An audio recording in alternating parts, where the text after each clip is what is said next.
Brayden Weston, privileged yet relishes being in the game, but is he ready for the danger that comes alongside the storm that's about to be put on not just Brayden, but his partner in crime Tariq St. Patrick? Welcome back to MovieBot, and I'm talking what could potentially be a game-changing moment for Brayden Weston's character on Power Book 2 Ghost.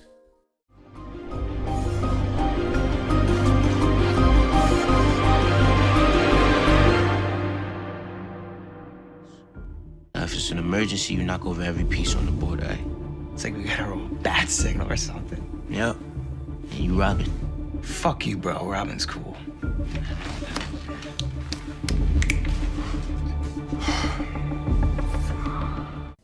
Brayden Weston is one character that has not only brought a breath of fresh air to the show. For those who have followed me since the very beginning of Power Book 2's journey will know how I've said he's not only my favourite character, but he'll be the character that will develop the most, change, become darker as the show goes on, and we'll see a different Brayden to the one we see now. And although he comes from a privileged background, there's no doubt that he's hungry for more, and someone who's constantly hungry for more was Tommy Egan, and the comparisons can't be ignored. As I mentioned in my Rise of Ghost video, that we're seeing the rise of Ghost through Tariq St. Patrick, and his partner Brayden, I believe, has and will prove that he's not only loyal to Tariq, he's no snitch, because there is no doubt that there will be some challenging times ahead for the pair, because no doubt Brayden will have to kill at some point. It's just a matter of when, who, and why. But I've already spoken about how Brayden Weston could potentially be getting his first kill on the series, because the reality of the drug world is going to get increasingly closer to home when he finds out that Trace Weston was the one who stole Tariq's stash of pills. And I've been getting a lot of questions on how Trace knew the pills were there,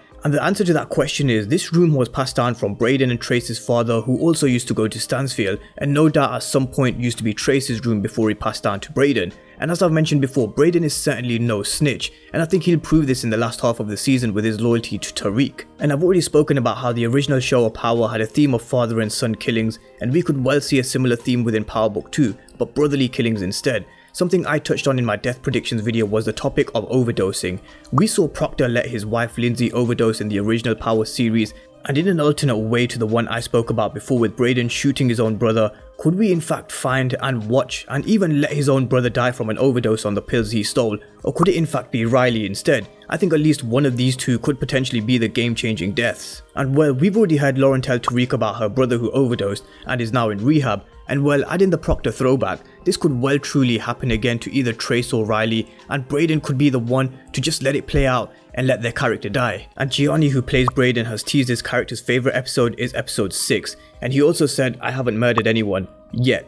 And no doubt, as I said at the start of the video, it's just a matter of when, who, and why for when he gets his first kill on the series. And I feel the missing pills will have a big part to play in episode 6, and Brayden himself will be playing a big role in episode 6, considering it's Brayden's favourite episode, because when he does realise, and he will, they've already foreshadowed that Tariq's hands could be getting busy with Trace, and Monet's already warned Tariq that she expects her money to be delivered on time, and Tariq's explaining who the Tejadas are with his finger over the rook, and the rook is Cane. Could it symbolise Cane coming to Stansfield? Tariq said to Brayden, if anyone comes and he's not there, knock over the right piece. If it's an emergency, knock over all of the pieces. And I think a piece or all of the pieces of the chessboard could be knocked over in episode 6, and this is why it's Brayden's favourite episode, because shit could start to get real for both of them. And you may have noticed I've said everything has been falling for Tariq's way so far, and no doubt there's tough times ahead, and this is going to be one of them. And I'm going to come to another couple of moments and a theme of stealing which could be foreshadowing a tough time ahead for Tariq, and I'm going to come to that in just a moment.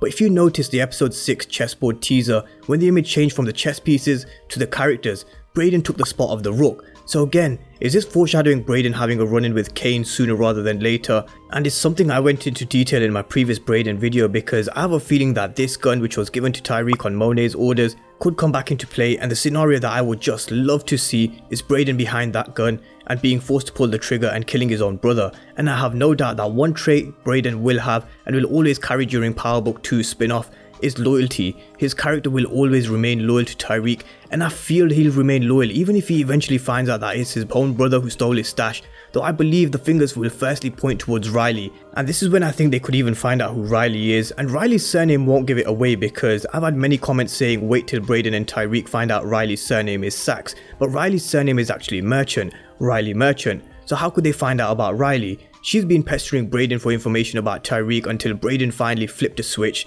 and then she went and accidentally drugged Tariq instead of Brayden, and this is something that could yet still come out in the open. And was Tariq looking straight at this camera while Riley was taking a selfie, or could Tariq realize his location was being tracked on his phone? Will he think Riley stole his gun when they were in Trace's room? Because no doubt Tariq will realize his stash of pills isn't the only thing that's missing. And if you actually think of it this way, Tariq used to steal from Tommy. This is actually Tariq's karma, with the story doing a full circle and having a stash of his own being stolen now. And well, what about his gun? Remember how he stole Angela's gun in season 3? And the tough moments I spoke about earlier on in the video and them foreshadowing tough times ahead for Tariq is in the episode. If you notice, there was a common theme. Not only was Tariq's stash stolen, his gun was stolen, we saw Jabari stealing his work, his location was stolen, and Saxe is trying to steal Tariq's freedom.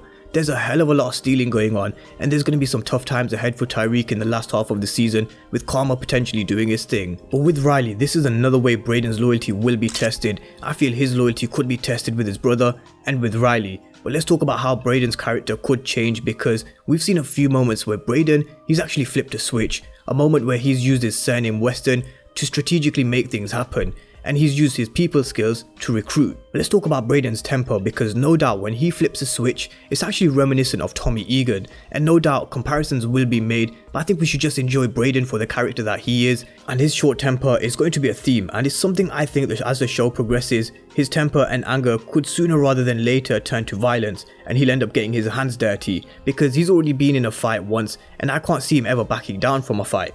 And when his character becomes darker and darker as the show goes on, I think Brayden will actually be the one to do the dirty work for Tariq, and could even have a higher body count than Tariq, even if Tariq is 2 up.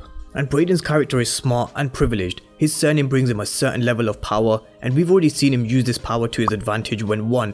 He got his brother off for punching a cop, and 2. Getting Tariq's competition kicked out of Stansfield. And let's see how far he continues to push his privileged position. His goofy and charismatic ways I feel will turn dark and serious, especially when the drug world gets increasingly closer to home, because the last part of his character description is yet to be played out, and this is something I feel will be played out in the second half of the season, starting with episode 6. But the main question is, will Brayden be ready for the dangers that comes alongside the rush? I think eventually he will be, but let's not forget Brayden hasn't grown up in the streets, and there's a difference when you've grown up on the streets, but with Tariq as his partner, he has someone, not only his ghost son, but he learned the way of the streets from Kanan, so effectively Kanan's ways have and will naturally pass down to Brayden, with Tariq now teaching him a thing or two. But how will Brayden actually feel when he catches his first body on the series, because no doubt it will happen at some point. I think it's something that he will relish, and we could well see a bloodthirsty character, a ruthless character, and a character who won't hesitate to make tough calls to take out enemies, and this is how dark his character could potentially be.